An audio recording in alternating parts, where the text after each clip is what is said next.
I don't know how many of you noticed that I'm sitting on a high chair. Okay?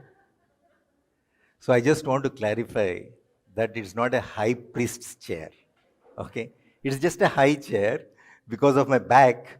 It helps me when I sit in a high chair. So don't confuse me with being a high priest. Okay? And that reminds me of a senior pastor. Okay? A senior pastor, he oversees many churches. Okay. Children, you're all, you can come and sit in the front because today what you heard in Sunday school and what I'm going to speak are almost in line. Okay? So I was talking about this senior pastor who oversees many churches, and he's noted for a very, very long messages. Okay? So once he was going to visit a smaller church in a adjacent village. So the pastor goes to address and he goes there and he sees there's hardly anybody. Then he asked the pastor, "Have you told them that I was coming?" He said, "No, sir, I think the word has gone around." Seems like the word has already gone around. But seeing so many of you here today, I think you didn't know that I was going to speak. So that sets the tone for the message. Huh? Okay, children, what was your message in the Sunday school? What was it? Right? Yes. Huh? You think it was about a fruit? There was a song that I heard you singing. Ah, this little light of mine. Okay. So, Vinny has already asked you about what the series that we are doing. Okay. This is the series we are doing. So Marina's just stopped at our high calling. What is a high calling? What is a high calling? Being co-workers with God. So, I don't know. Let's ask the children. Children, what do you think a co-worker is?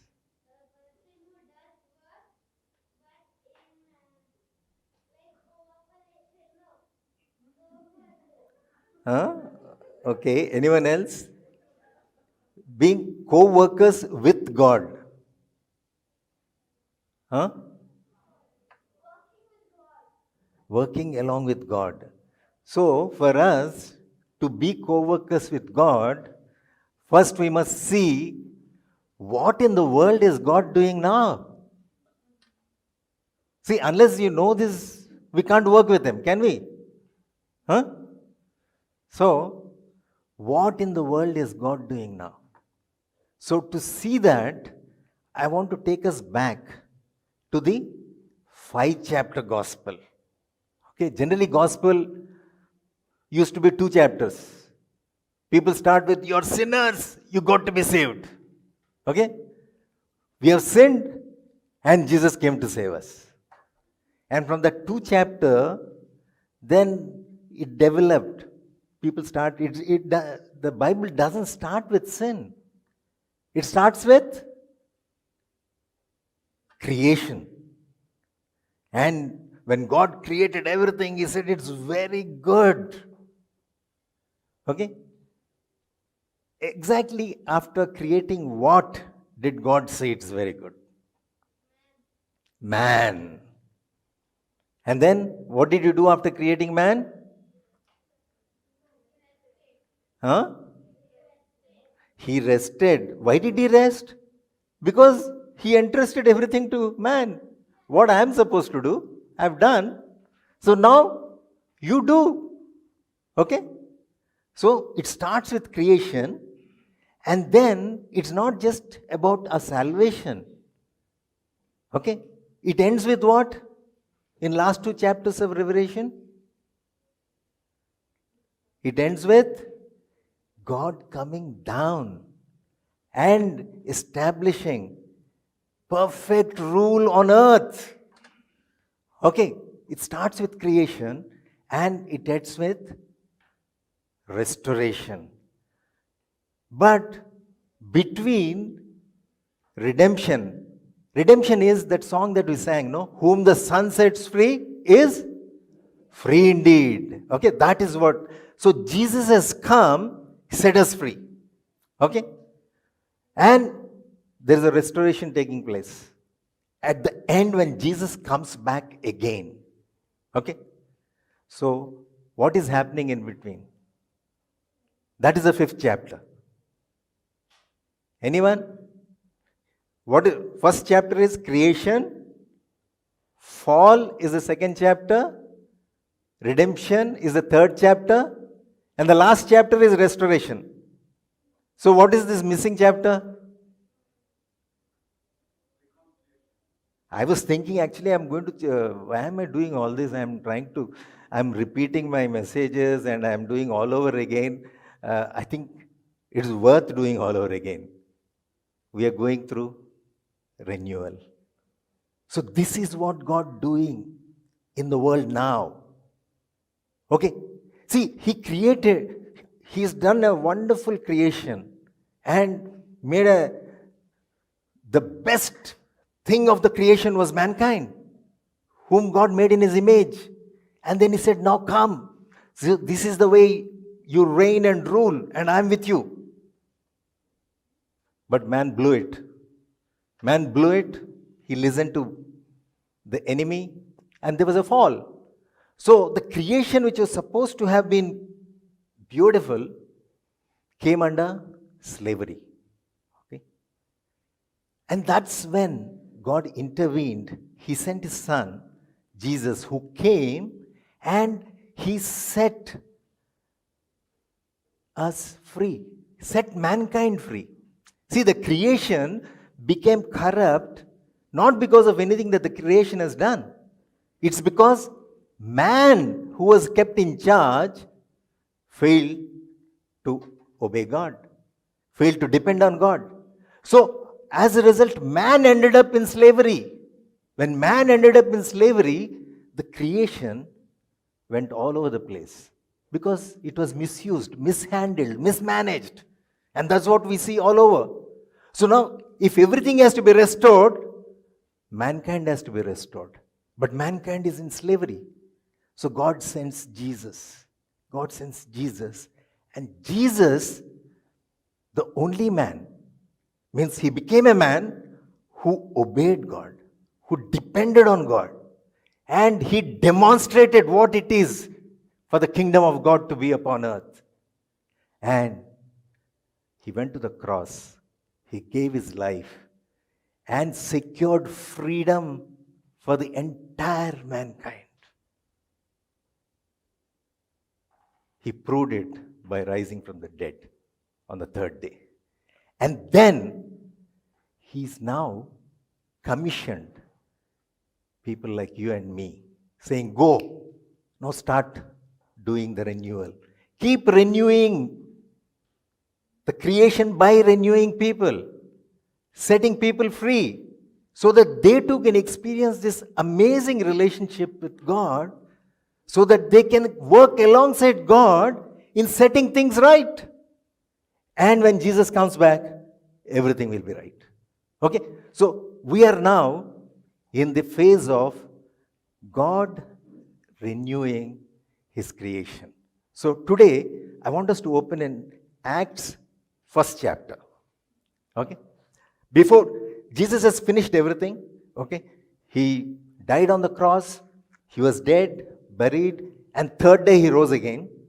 And then He appeared to people. And before going back, what happened is what we are looking at. Okay? So this is from Acts chapter 1, the first 8 verses. In my former book, Theophilus, I wrote about all that Jesus began to do and to teach until the day he was taken up to heaven after giving instructions through the Holy Spirit to the apostles he had chosen. After his suffering, he presented himself to them and gave many convincing proofs that he was alive. He appeared to them over a period of 40 days and spoke about the kingdom of God.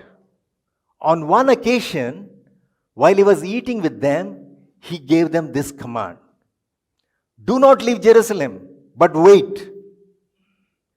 Wait for the gift my Father promised, which you have heard me speak about. For John baptized with water, but in a few days you will be baptized with the Holy Spirit. Then they gathered around him and asked him, Lord, are you at this time going to restore the kingdom to Israel? He said to them, it is not for you to know the times or dates the Father has set by his own authority, but you will receive power when the Holy Spirit comes on you, and you will be my witnesses in Jerusalem and in all Judea and Samaria and to the ends of the earth. Let's pray. Father, we come to you with grateful hearts, Lord. Thank you, even as we sang those songs during the time of worship, just to reflect, Lord, how much you love us. Thank you, Jesus. Lord, you came and laid down your life to set us free. To set us free that we can now have the option of being in your kingdom and to work for your kingdom. And today, as we look at, Lord, what it is to be co-workers, Lord, Holy Spirit, come, be with us. Open our hearts and open our minds, Lord. Be with me in a special way as I serve my brothers and sisters. We commit this time together into your hands. Teach us, lead us, guide us. In Jesus' name we pray. Amen. So today, I want to talk about us being witnesses of Jesus. So that's what, these were the last words of Jesus before he left. He has come on a mission and he did what he had to do. And then he commissioned us and he gave us this command to be witnesses of Jesus. And I think in the Sunday school children, you were hearing about some light in darkness. Yes? So, how can you be light in darkness?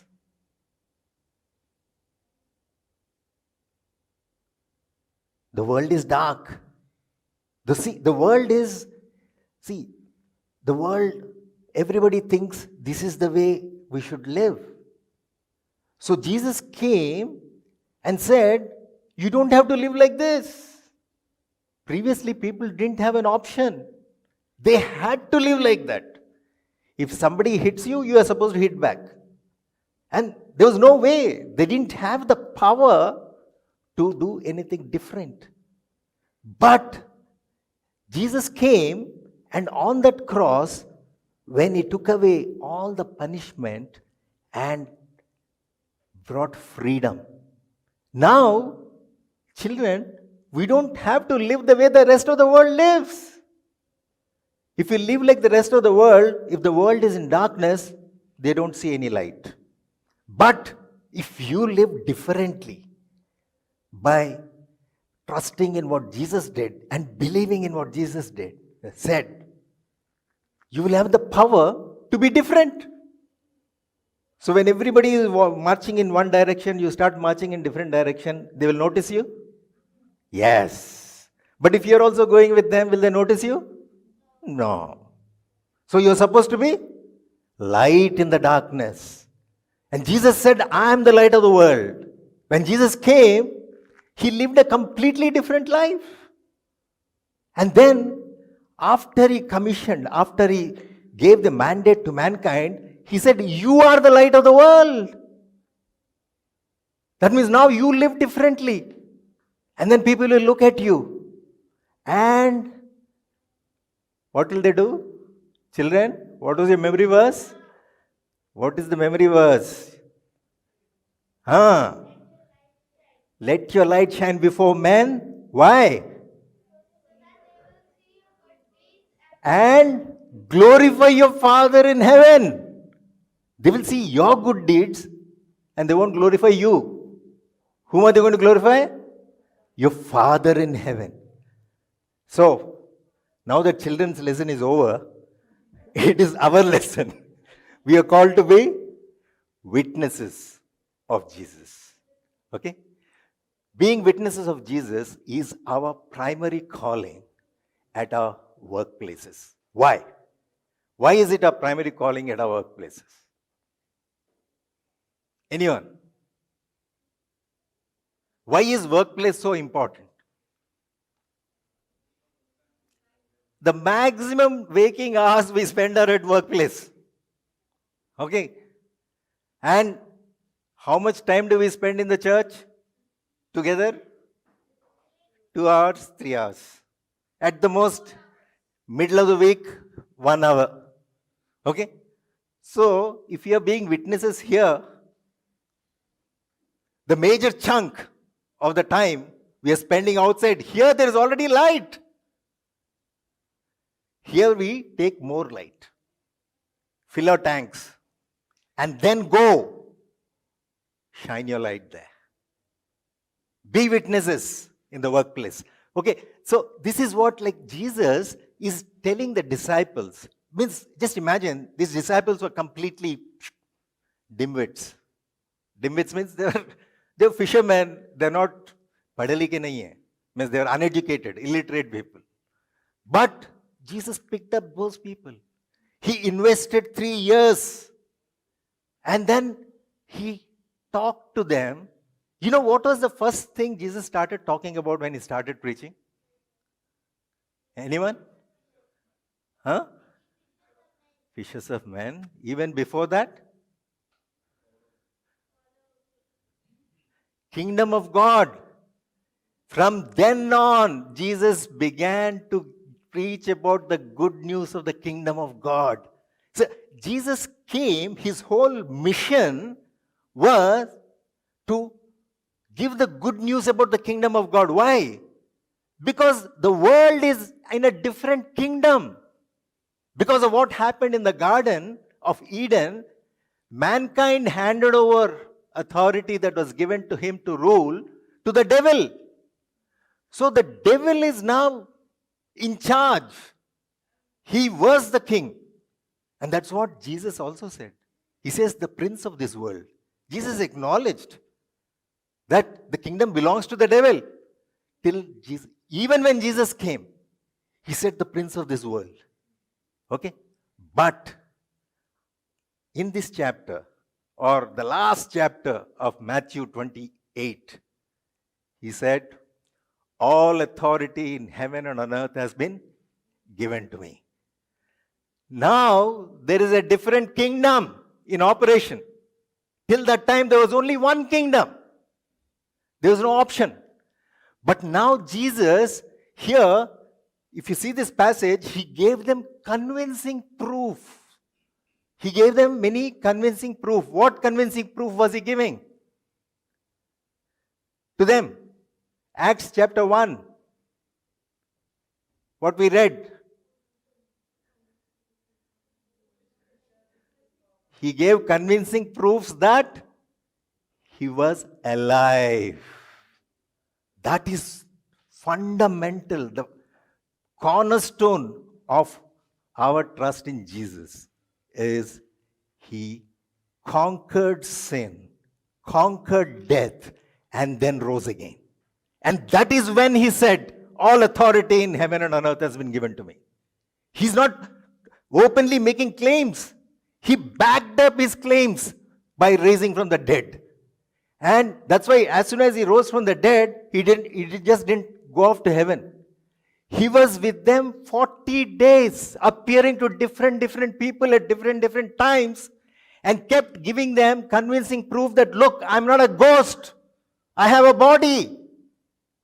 I have risen bodily. So now, history has changed forever. The kingdom of devil is now defeated. I defeated the kingdom of devil, and I am the new king. The song that we sang, worthy is the Lamb who was slain, because the Lamb is seated on the throne. The Lamb who was slain is seated on the throne. He is reigning and ruling, and he gave them convincing proofs, and he promised. What did he say? Wait. Wait for what? The promised gift of the Father. What is the promised gift of the Father? The Holy Spirit. Holy Spirit is the very presence of God. By definition, He is holy. Okay? If He is holy, if mankind is sinful, is there any connection with God and man? Impossible. Because any sinful person enters the presence of a holy God, he'll just burn up. And Jesus came in between as the Lamb of God to take away the sin of the world, so that now when you and I put our faith in Him, our sins are taken away and the Holy Spirit comes to dwell in us. And that Jesus, He wanted these guys to get it. You must get it, because you are now going to change the world. And then, when the Holy Spirit comes, you will have the power to be witnesses. You will be my witnesses. Okay, let's see the reaction of the disciples, because they were very scared. The one they thought was the king, he's going to rule. He was executed. Not just normal death, on the cross, publicly. And they were absolutely, though Jesus was talking to them, He kept talking to them about the kingdom of God in various ways. And still, they were ignorant. Their thinking was very short term. Jesus was talking about the long term plan of God. So now, for them, kingdom is only, they can only think about kingdom of Israel. Okay? So, they're asking Jesus, are you now going to restore the kingdom to Israel? And Jesus is now giving them convincing proofs that I am alive. And again He is explaining to them about the kingdom of God. It's not about Israel. It's about the whole world. But one good thing they did, they trusted Jesus. Though it didn't strike to them, they waited. Jesus said, wait. Wait till the Holy Spirit comes. And they waited and obeyed. And on the day of Pentecost, Holy Spirit came, as promised by Jesus, and fell on the people. Whoever had put their trust in Jesus, they were filled. They were filled with the Holy Spirit, and they were radically transformed. Completely. The same timid bunch of people, these ignorant bunch of people, they suddenly understood about this kingdom. And in front of their persecutors, Peter is giving such a powerful sermon. He's telling them, you guys, you put Him to death. He is the Lord. And as they kept proclaiming this good news of the kingdom, wherever they went. And hundreds believed and followed Jesus. They became believers of Jesus. Okay, so this is the transformation that has happened in the disciples when the Holy Spirit came upon them. So from few hundreds, the early church grew to over 6 million by the end of 3rd century. This is a historian Rodney Stark, he writes in his book, The Rise of Christianity. Rise of Christianity is a sociologist. He's looking back and he was seeing in a span of 3 centuries, from zero, it crossed 6 million people who are following Jesus. Like you see the ads. These days, the car 0 to 100 km in 6 seconds. Okay? That kind of. So this was the way people turning to Jesus. The numbers were growing. What caused this phenomenal growth? What caused it? It's not the prominent religious leaders. They were not the primary contributors to this phenomenal growth. This is the ordinary followers of Jesus Christ. Ordinary followers. There was persecution which broke out, and this was scattered all over, and wherever they went, these people were talking about the kingdom of God. They were talking about what Jesus did. They were working in bakeries or banks, or they were working in the army. With the people, they kept sharing. They were so enthusiastically sharing. They have taken the Great Commission personally. And they were transformed radically. See, God, ever since He has finished creation and entrusted man to do something, on earth now you do. So, for God to do anything, God always uses human agent. When He wanted to part the Red Sea, He told Moses, take your staff and lift it up. Okay? Whenever He wants, He says, pray. You pray, I want to intervene, but pray. God waits for a human agent on earth to ask God, come. And now these people, ordinary followers of Jesus, they took God's word at its face value. And they just went. And they were witnesses. They were living out a life that was shining in the darkness. Children, these disciples, these followers of Christ, wherever they went, talked about, you know what? Now kingdom of God has come. You can enter into the kingdom of God. And why will people listen to them?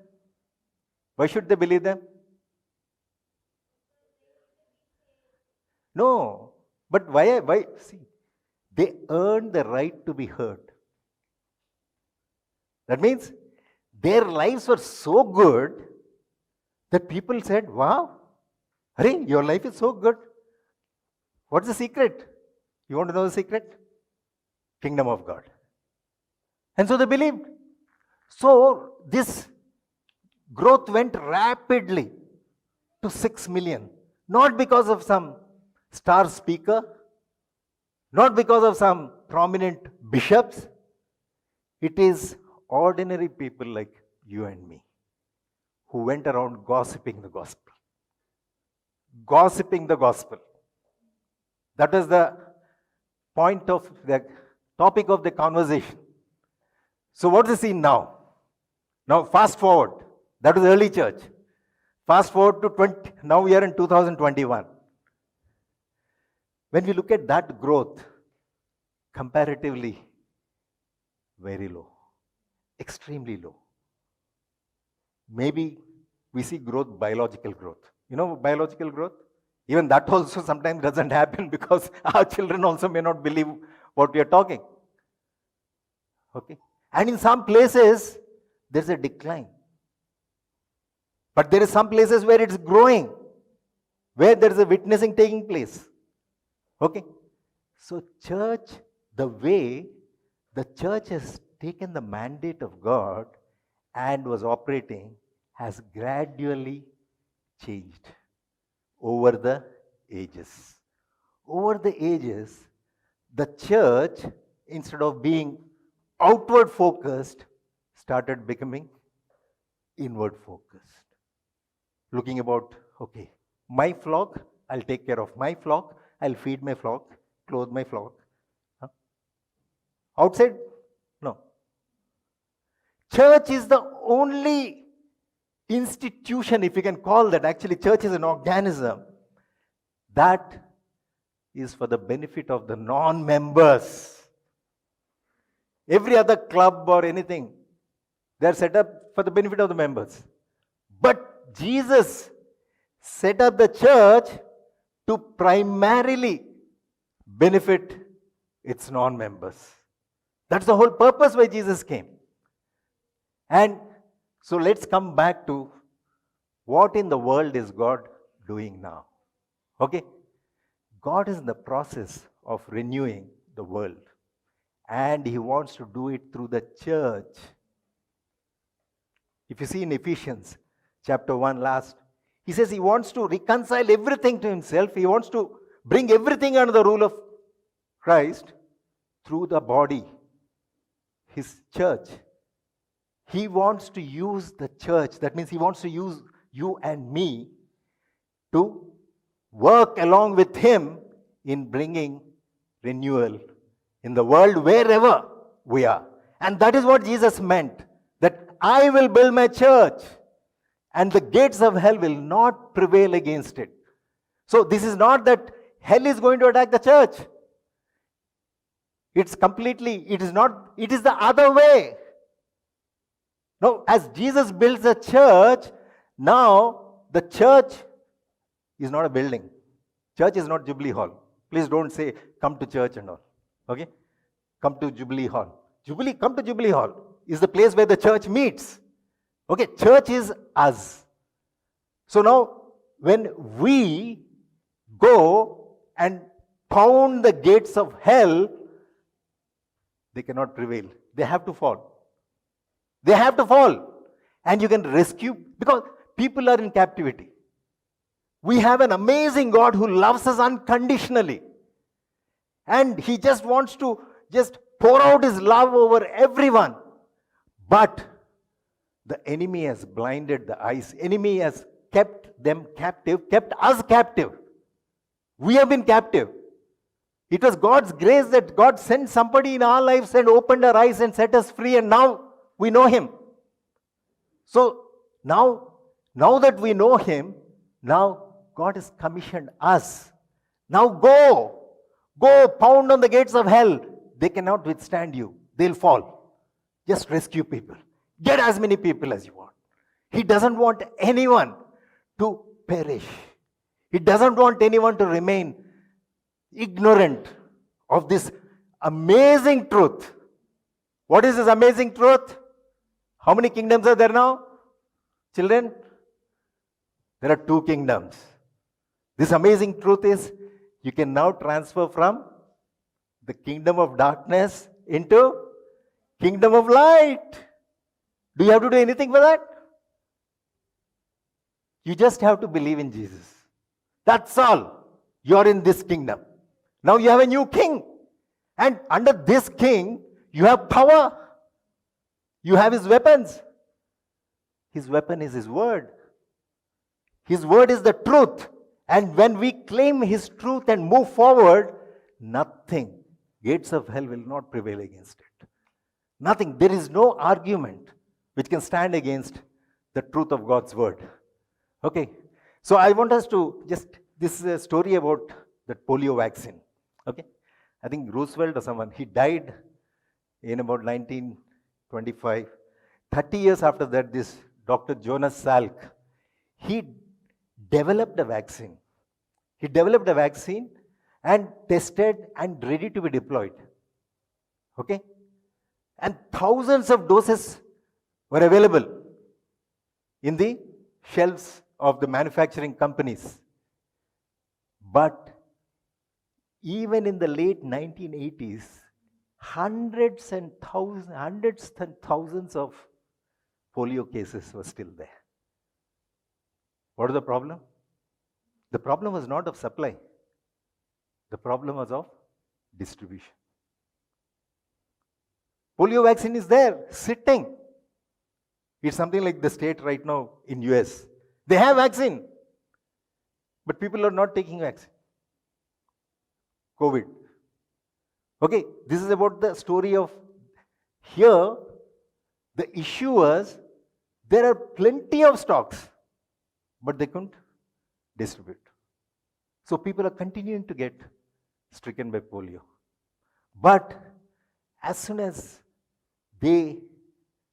Rotary International, they got involved and they partnered with World Health Organization. They mobilized volunteers, health workers. Within a matter of weeks, all the countries were vaccinated. Because somebody took charge and they worked together.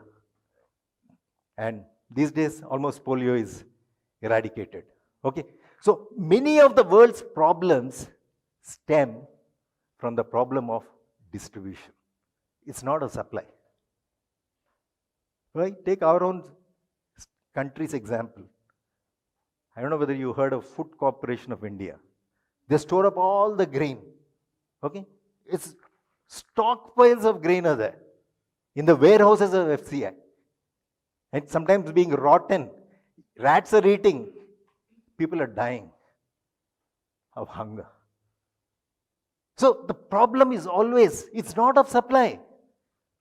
The problem is about how efficiently can it be distributed to meet the need. Okay, so this is all the more true when it comes to spiritual economics. When it comes to the good news. When it comes to the unlimited resources that are available at disposal, which can be distributed. Okay?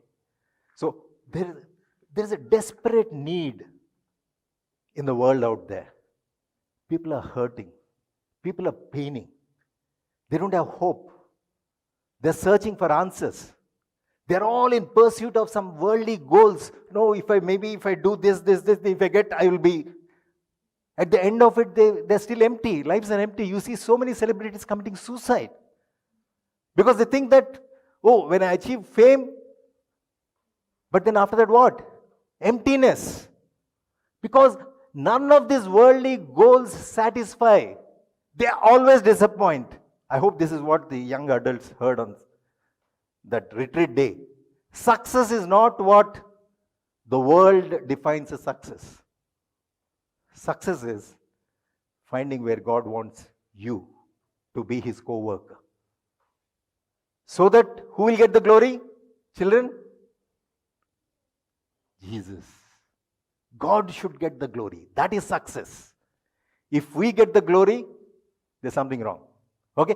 So people are in desperate need and they're pursuing worldly goals and they're now given up. They just don't know. Now what? What next? And they're seeking spiritual answers. Now people are turning to spiritual answers. Saying, what is the meaning of life? Sadly, they're looking at all the wrong places. Unlike the early church, light is not shining. Otherwise, they would have come to the light. Okay. So they're looking at wrong places. There is unlimited supply with Jesus, the King of Kings and the Lord of Lords. And His work on the cross and His resurrection has ensured that the payment of sin for the entire human race has been paid. It's been paid for. And this news is what is supposed to go to them who do not know about this. And like Jesus said, I'm going there to prepare a place for you. Means, He says, there is enough room. Don't think that, okay, you got a seat in the bus and others won't get the, if they came to the bus, you'll have to stand. No. He says there is plenty. He says, I don't want anyone to get stuck. I want them to taste and see that this is good. This is true. I am the way, the truth, and the life. So, and He's very eager. He wants this unlimited supply not to sit in the shelves. He wants it to be efficiently distributed to so many people who are hungry and thirsty. So, sadly, when I say church, church in general, the strategy is flawed. They think that it's only the stalwarts, it's only the gifted guys who can distribute. So they're not mobilizing everyone in all churches, that ordinary Christians are the most efficient delivery system. Because ordinary Christians have access to places where the religious professionals cannot enter. They won't have access. But people like you and me can enter anywhere, wherever God has placed us. And we can distribute the unlimited resources. There's never dearth of them. And God didn't intend it to work like you open one shop, okay? Here are supply. Oh, you're hungry, come, eat. Hungry, come, eat. Or you're thirsty, come, take. We can't set up one shop in one corner and expect people are all over the place, they'll come to this place and take. That's not what God intended. God wanted each and every person who has trusted in Jesus and tasted Him, wants him to become a distribution agent. And when we do that, our supplies, okay, what we already received, will get multiple supplies stored up in eternity. That is something we miss out. There are eternal rewards awaiting as we share the heart of God and go and reach out. Not only that they will get unlimited supply, our supplies will get multiplied. Not in this age, in the age to come. So these hurting people, okay, who are out in the world, they may never join a church meeting. They may never enter through these doors. But the church can definitely go meet them where they are at. Let's not expect that people will come to the church meeting.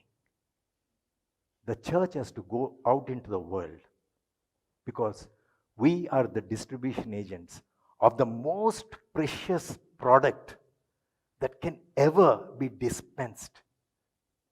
The most, that guaranteed means fail-proof, bulletproof product, the gospel. We have it. And all of us can just become distribution agents wherever we are. So God has chosen this one-on-one distribution as the primary method for His followers to dispense His grace. Okay? So God could have used any method to spread His message. Yet He chose to use ordinary followers of Christ.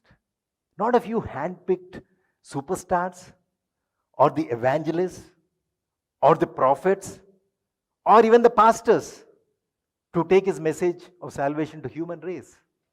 God's intention is just ordinary, including the children. Children, your workplace. Where is your workplace? School, your friends. There you shine. And tell them how much God loves us. And that same love they can experience. And first, let them see the love in us, so that we get a right to be heard. Okay? So, this is something which generally the churches got it.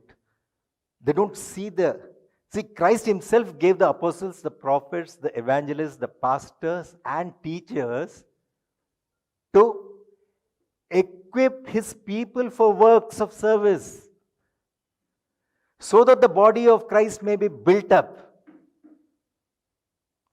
Through whose work of service the body of Christ will be built up? God's people. It's not the evangelists, the prophets, the pastors. The job of these is to equip ordinary followers of Christ to go and build the body of Christ. God wants to fill the world with His glory, and that happens by filling the place with His people. So, being witnesses is not an event, it is an organic process. Means it has to be a second nature to us. Okay, this I'll cover as we take it on. Okay, because Jesus has always compared this to agrarian process. It's like a farming, it's like a seed. Okay, we look at that. So it's a spiritual, because anybody who doesn't know God, to accepting to follow God, it's a very long journey. It's a very long journey. It doesn't happen in one event. Maybe at times for some people it could happen, but generally it takes a very long journey. And God uses many people along this journey. So you could be meeting somebody at this point of the journey, you could be meeting somebody at this point of the journey, and our job is just to move them from one place to the next. Because finally it's God, because you are working with God, don't forget that. It is God who draws people to Himself, but He wants to use you and me. That's the great privilege that we have. So our role is just to be a link in this chain of a person not knowing God to surrendering and entering the kingdom of God. And that we can be the link here, wherever. Each and every link is important. So let's not be the missing link, which will deprive somebody to enter the kingdom of God. Okay, so I think this is what I want to end with. Peter, he writes in First Peter chapter 3, verses 15. But in your hearts, revere Christ as Lord. Always be prepared to give an answer to everyone who asks you to give the reason for the hope that you have. But do this with gentleness and respect, keeping a clear conscience. So with this, let's come to the table. Can we have a table here and table at the back? Okay. So today, let's just reflect. And Beryl, can we thank you for the cross, or maybe the first song? Is Ashwin here? Yeah. So what have we heard this morning? What are we going to go away with? Okay. God has redeemed the world through Jesus. Okay. God has, means the world is no longer obliged to remain under the captivity of the devil.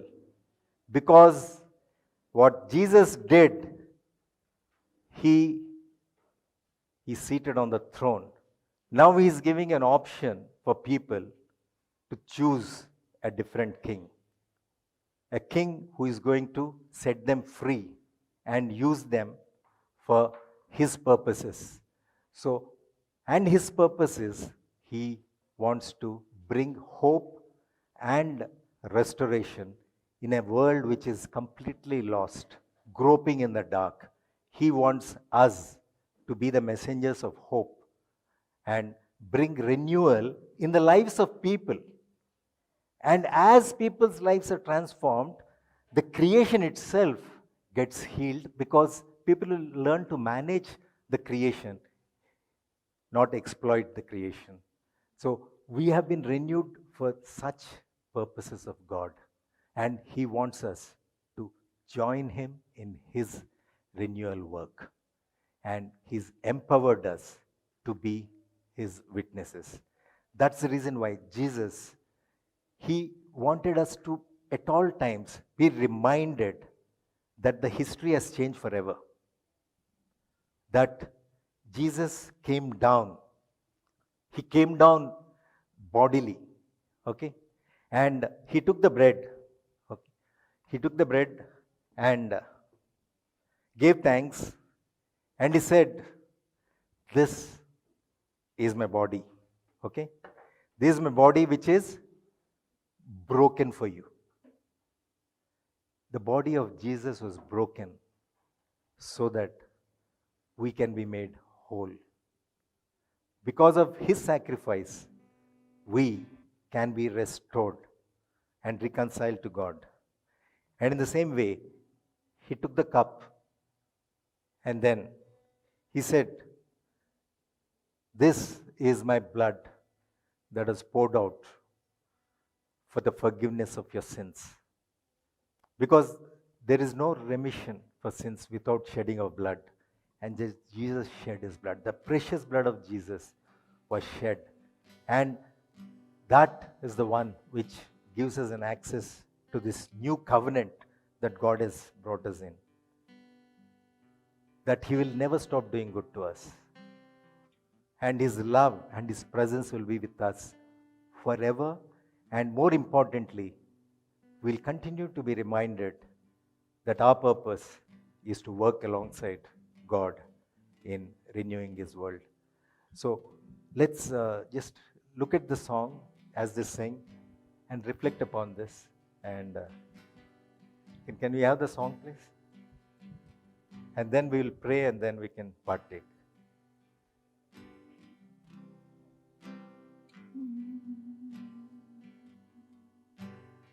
Thank you for the cross, Lord.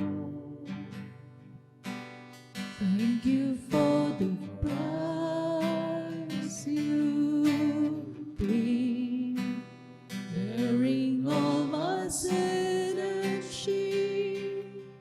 In love you came and gave amazing grace. Thank you for this love, Lord. Thank you for the nail-pierced hands. Wash me in your cleansing flow. Now all I know is your forgiveness and your praise. Worthy is the Lamb, seated on the throne. On you now many crowns, reign victorious.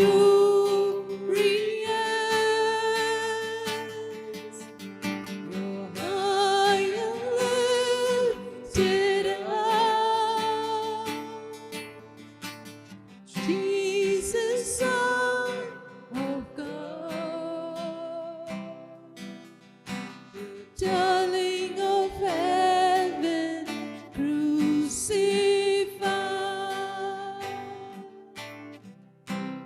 Worthy is the Lamb. Lord Jesus, you are worthy. As we look at this table, just to see your sacrifice for us. Lord, as we come and partake of this bread and juice, Lord, I pray that you'll renew our faith. And Lord, make clear to us your purpose, the reason for which you got a hold of each of our lives.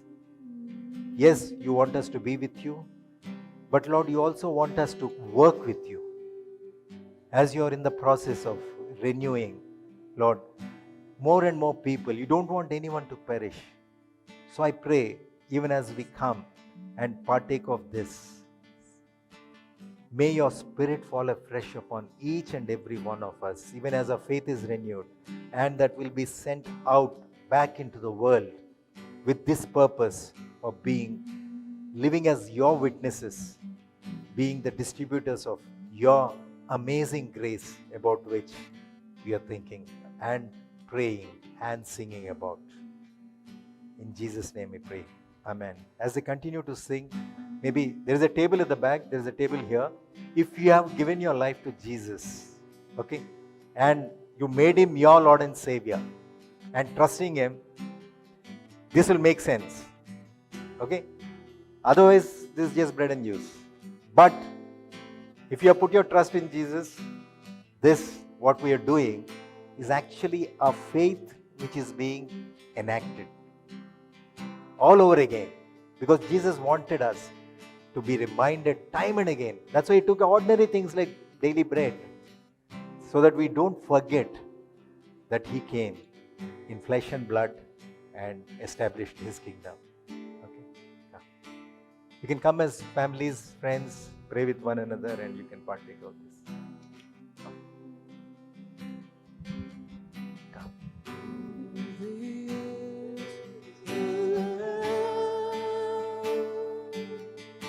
Seated on the throne, crown you now with many crowns. You reign victorious.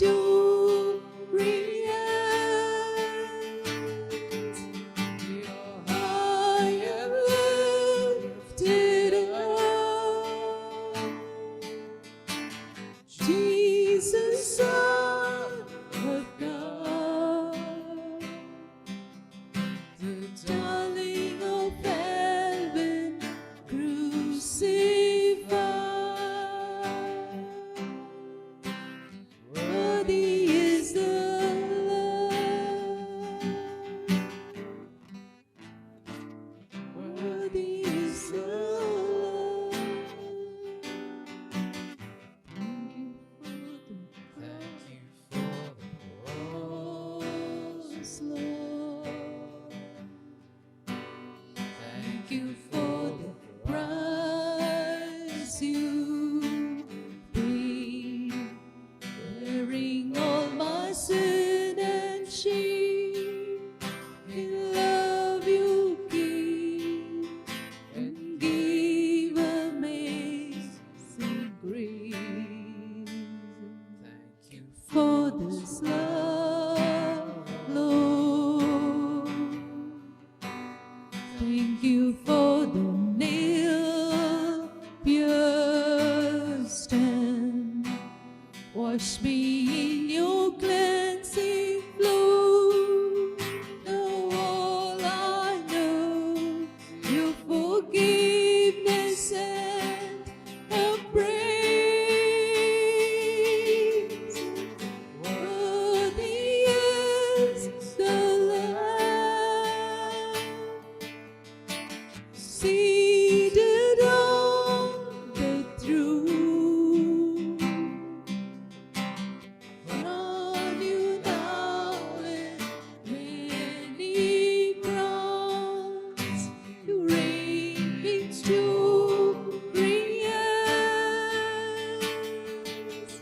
You're high and lifted up, Jesus, Son of God, the darling of heaven, crucified. Worthy is the Lamb. And now may the grace of our Lord Jesus Christ and the unconditional and overwhelming love of the Father and the ever-dwelling presence of the Holy Spirit be with each and every one of us and help us to be witnesses for him wherever God has placed us. In Jesus' name, amen.